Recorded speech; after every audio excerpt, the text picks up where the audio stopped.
Dear students, अभी हम phase angle क्या होता है, इसको हम कैसे एक्सप्लेन कर सकते हैं, इसको रिप्रेजेंट हम किस तरह से कर सकते हैं। तो चलते हैं हमारे पास नेक्स्ट आर्टिकल की तरफ। Phase angle,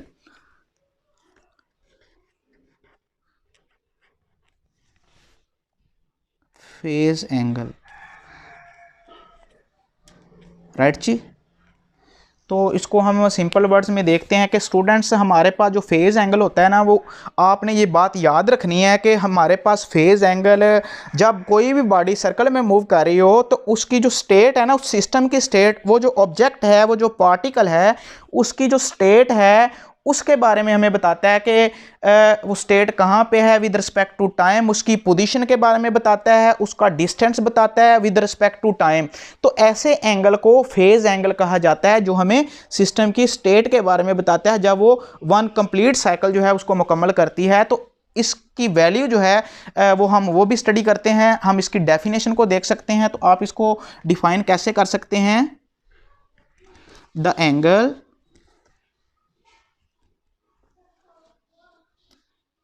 theta which give the state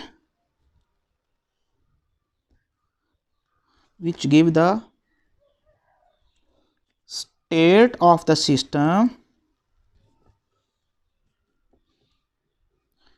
during one complete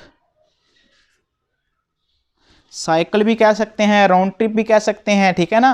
आपके पास कंप्लीट रोटेशन जो है आप उसको लिख सकते हैं। तो आप लिखेंगे कंप्लीट साइकिल, यानी कि जब भी कोई बॉडी आपके पास कंप्लीट साइकिल, एक साइकिल कंप्लीट करती है, तो उसकी जो स्टेट है, मिसाल के तौर पे मैं यहाँ पे ये मेरे पास सपोज एक सर्कल है, तो ये सर्कल अगर हम इसमें देखें तो एक बॉडी यहाँ से शुरू हुई, मूव करती जा रही है, वो पॉइंट, उसको आप पी पार्टिकल भी कह सकते हैं, और वो मूव कर रहा है और मूव करता हुआ इस पॉइंट पे दोबारा वापस आ जाता है। तो उसकी जो स्टेट है, मिसाल के तौर पे इस पॉइंट पे वो यहाँ पे है, फिर यहाँ पे लाइक आ रहा है, फिर यहाँ पे लाइक आ रहा है। तो विद रिस्पेक्ट टू टाइम हमारे पास जो उसकी स्टेट है एक कंप्लीट साइकिल के दौरान, उसको हम उसका फेज एंगल कहते हैं। इसको हम थीटा से डिनोट करते हैं। और हमारे पास जो थीटा होता है उसकी जो वैल्यू हम लेते हैं, मिसाल के तौर पे इसको मैं थीटा से डिनोट करता हूँ। तो डिफरेंट सिचुएशन में इसकी वैल्यू मेगा थीटा से डिनोट भी करते हैं, राइट जी। अब हम देखते हैं कि हमारे पास जो थीटा की वैल्यूज़ हैं वो कब क्या होंगी। ये हमने डिटेल में ऑलरेडी पहले भी डिस्कस किया था, लेकिन शॉर्टली इसको हम देख लेते हैं। हमारे पास ये एक सपोज वेव है, उसमें मैं ये एक साइकिल जो है उसको स्टडी कर रहा हूँ। तो जब भी आपकी बॉडी यहाँ पे होगी तो उसका एंगल होगा 0 डिग्री, ठीक है। और जब आपकी बॉडी यहाँ पे होगी तो आप उसको 90 डिग्री पे लेंगे। यहाँ पे इस क्वाड्रेंट पे यहाँ पे आप 180 डिग्री टू 70 डिग्री, ठीक है ना। अब इसको आप अनदर मीनिंग आप इस तरह से भी कह सकते हैं कि हमारे पास ये जो 1 क्वार्टर है ना, 1 क्वार्टर ये पाई, ये 90 की इक्वल है। 90 प्लस 90 180 प्लस 90 270 प्लस 90 और यहाँ पे 360 डिग्री।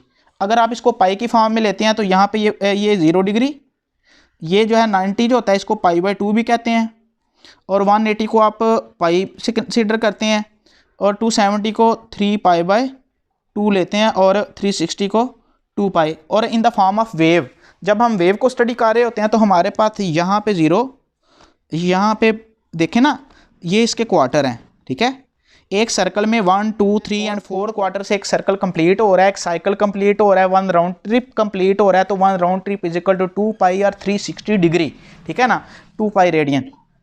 अब देखें 1 quarter, second, third and fourth, तो 1 quarter is equal to pi by 2 plus pi by 2 इसमें ऐड करें तो यहाँ पाई आ जाएगा, प्लस पाई बाय 2 ऐड करें तो 3 पाई बाय 2 आ जाएगा, प्लस पाई बाय 2 ऐड करें तो 2 पाई रेडियन आ जाएगा, राइट जी। तो these are the values of theta at different angles, right जी। तो ये हमने अभी डिस्कस कर लिया है। एक कंप्लीट साइकिल में हमारे पास कितने रेडियन होते हैं? 2 पाई रेडियन। अब हम इसको विद रिस्पेक्ट टू अगर टाइम भी देखना चाहें तो वो भी हम देख सकते हैं कि हमारे पास यहाँ पे जो टाइम है वो 0 होता है, यहाँ पे हमारे पास जो टाइम है वो t/4 होता है, ठीक है। और यहाँ पे इस पॉइंट पे हमारे पास जो है वो टाइम t/2 है, यहाँ पे 3t/4 है, और जब यहाँ पे हमारे पास इस पॉइंट पे हमारे पास है टी, राइट जी। ये कैसे है, ये आप इस तरह समझ सकते हैं कि जो 1/4 इक्वल टू t/4, t/4 में t/4 ऐड करें तो t/2, फिर t/4 ऐड करें तो 3t/4, फिर t/4 ऐड करें तो आपके पास t आ जाएगा।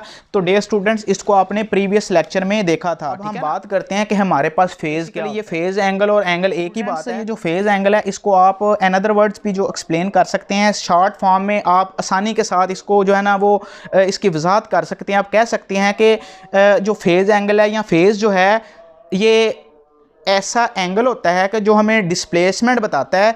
जब भी कोई पॉइंट जो है वो सिंपल हार्मोनिक मोशन कर रहा होता है तो उसकी जो डायरेक्शन ऑफ मोशन है और उसका जो डिस्प्लेसमेंट है, दो चीज़ों की स्टूडेंट्स बात याद रखें।